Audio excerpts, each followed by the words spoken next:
जय हिंद दोस्तों, मैं हूं जितेंद्र दीक्षित। 4 PM महाराष्ट्र में आपका स्वागत है।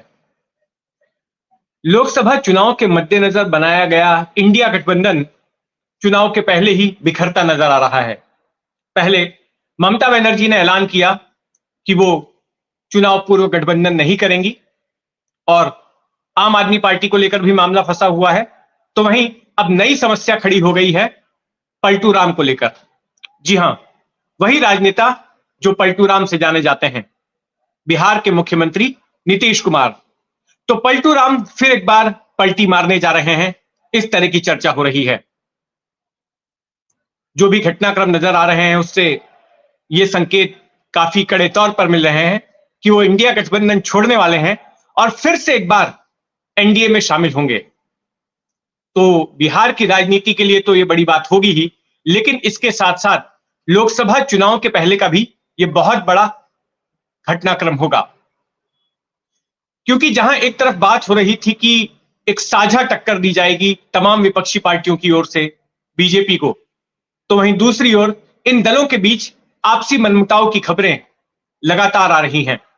और ऐसे में यह सबसे बड़ा झटका लगेगा जब नीतीश कुमार इंडिया गठबंधन को छोड़ देंगे।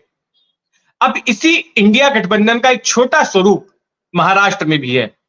महाराष्ट्र में 3 पार्टियां हैं जिसको महाविकास आघाड़ी कहा जाता है। इस गठबंधन को कांग्रेस, उद्धव ठाकरे वाली शिवसेना और शरद पवार वाली एनसीपी, इन तीनों पार्टियों ने तय किया है कि महाराष्ट्र में महायुति जो गठबंधन है सत्ताधारी, उसके खिलाफ साझा तौर पर चुनाव लड़ेंगी, एक साथ मिलकर चुनाव लड़ेंगी।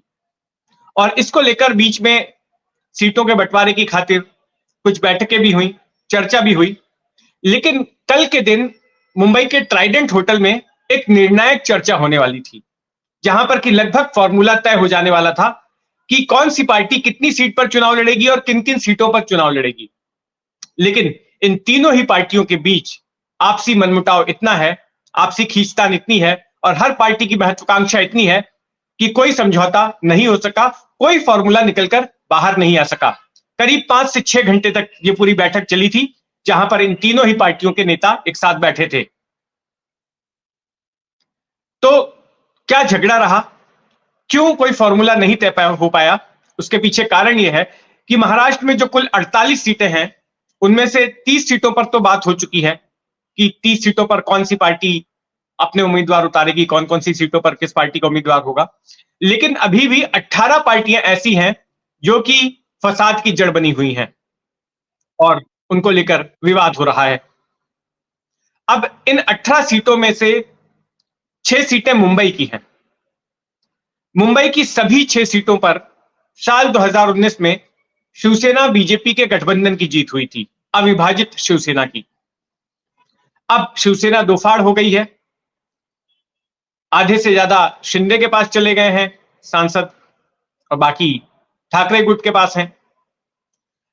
तो ऐसे में शिवसेना यह दावा कर रही है कि जिन जिन सीटों पर 2019 में बीजेपी के साथ में मिलकर उसने चुनाव लड़ा था, जहां पर बीजेपी ने भी उम्मीदवार उतारे थे, वो तमाम सीटें जो है शिवसेना के पास में आए। मतलब 6 में से 4 सीटें ठाकरे सेना वाली पार्टी चाहती है। कांग्रेस इसके लिए तैयार नहीं है। कांग्रेस कह रही है कि 6 में से 3 सीटें हमें चाहिए और 3 आप लीजिए। और उन 3 सीटों की लिस्ट भी सौंप दी गई है। कौन सी है 3 सीटें? एक सीट है दक्षिण मध्य मुंबई की सीट, जहां पर अभी शिवसेना शिंदे गुट के सांसद हैं राहुल शेवाले। दूसरी सीट है उत्तर मध्य मुंबई की सीट, जहां से बीजेपी की पूनम महाजन सांसद हैं। तीसरी सीट है मुंबई उत्तर पश्चिम की सीट, जहां से शिवसेना शिंदे गुट के सांसद हैं। तो ये तीनों ही सीटें कांग्रेस चाहती है। कांग्रेस एक चौथी सीट भी चाहती थी, दक्षिण मुंबई की सीट, लेकिन वो सीट किसी भी हालत में ठाकरे सेना छोड़ने को तैयार नहीं थी। ठाकरे सेना का कहना था कि जब बीजेपी के साथ हमारा गठबंधन होता था तो ये सीट हमारे ही कोटे में आती थी और लगातार 2 बार से हमारा ही सांसद वहां पर चुना जा रहा है। 2014 में भी अरविंद सावंत वहां से सांसद चुने गए थे, 2019 में भी हमारे सांसद चुने गए, तो इसलिए ये सीट हम नहीं छोड़ सकते। तो ये तो मुंबई की सीटों को लेकर विवाद रहा। मुंबई के बाहर की भी 2 सीटें हैं जिस पर इन दोनों ही पार्टियों के बीच काफी तीखी तकरार हो रही है। एक सीट है अमरावती की। अमरावती सीट जो है वो कांग्रेस चाहती है। पिछली बार ये सीट एनसीपी के कोटे में आई थी और एनसीपी ने ये सीट जो है नवनीत राणा के फेवर में छोड़ दी थी, जो कि निर्दलीय सांसद हैं। लेकिन नवनीत राणा ने सांसद बनने के बाद पाला बदल लिया और वो बीजेपी की समर्थक हो गई। अब इस सीट पर कांग्रेस दावा कर रही है और एनसीपी भी दावा कर रही है।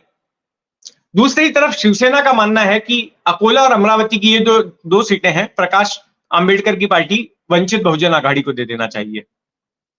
एक और सीट को लेकर विवाद है, सांगली की सीट को लेकर, जहां पर एनसीपी और कांग्रेस दोनों अपना दावा कर रही हैं, तो उस पर भी कोई निर्णय नहीं हो सका है। अच्छा, ये एक विवाद तो हो ही रहा है, लेकिन इसके साथ साथ दूसरा विवाद प्रकाश आंबेडकर की पार्टी वंचित बहुजन आघाड़ी को लेकर भी है। प्रकाश आंबेडकर डॉक्टर बाबा साहेब आंबेडकर के पोते हैं और उनकी पार्टी ने साल 2019 में चुनाव लड़ा था एमआईएम के साथ में गठबंधन करके। हालांकि वंचित बहुजन आघाड़ी एक सीट भी नहीं जीत पाई थी। एमआईएम को एक सीट मिली थी औरंगाबाद की, लेकिन एक सीट ना जीत पाने के बावजूद भी वंचित बहुजन आघाड़ी ने काफी नुकसान पहुंचाया था कांग्रेस एनसीपी गठबंधन को।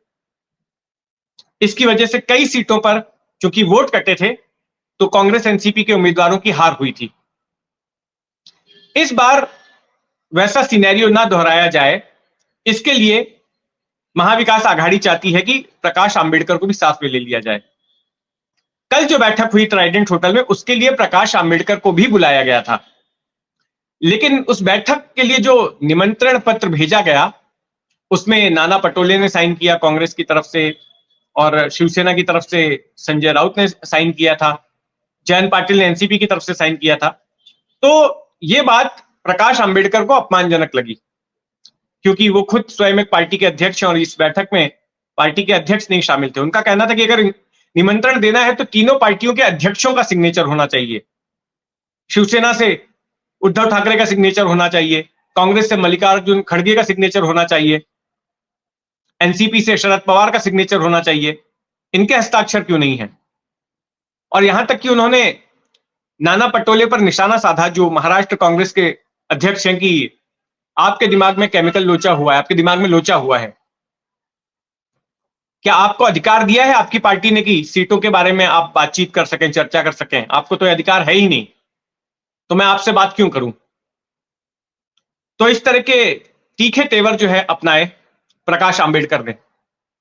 और दूसरी बात यह है कि प्रकाश आंबेडकर 5 सीटें मांग रहे हैं और उसके लिए महाविकास आघाड़ी में कोई भी दल तैयार नहीं है।